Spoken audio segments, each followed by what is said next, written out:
Hello, this is Alice McGrath back again, just responding to the reflection part of the Simon Leung example that we've just role played. This is role play 1, part B of practical 2A.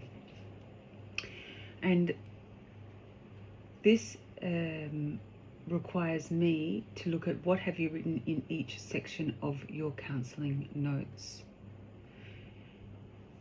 So because I'm doing this via video assessment, I will just read out what I've written on the back of our discussion today. That client's name is Simon Leung, 19 male, new to Sydney, moved out of home, cohabiting with students in student accommodation. This is session 1 and the date is 25th of June 2024.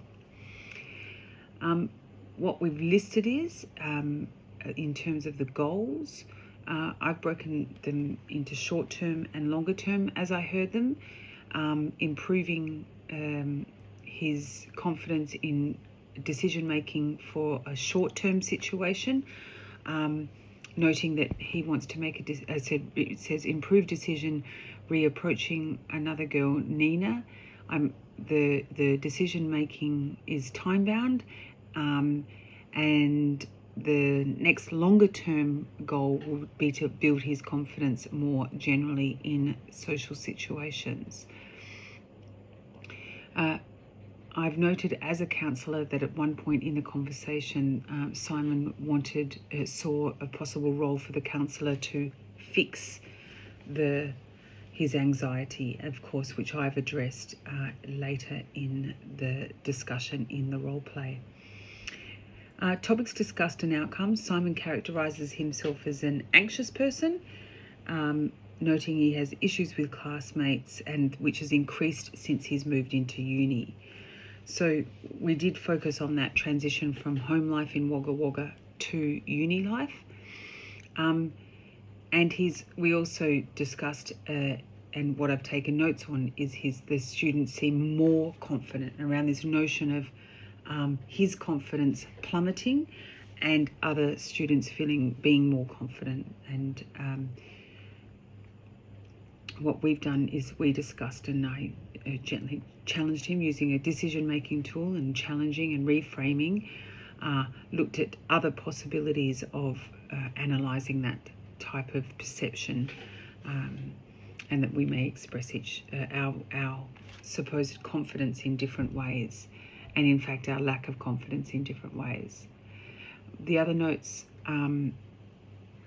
that I noted was his high need to look at how he keeps conversations moving and doesn't run out of things to say, which was really interesting to me.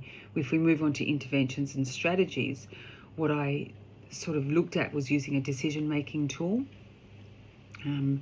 again, to look at the challenging reframing of his own perceptions the other students and how they present as confident, in inverted commas.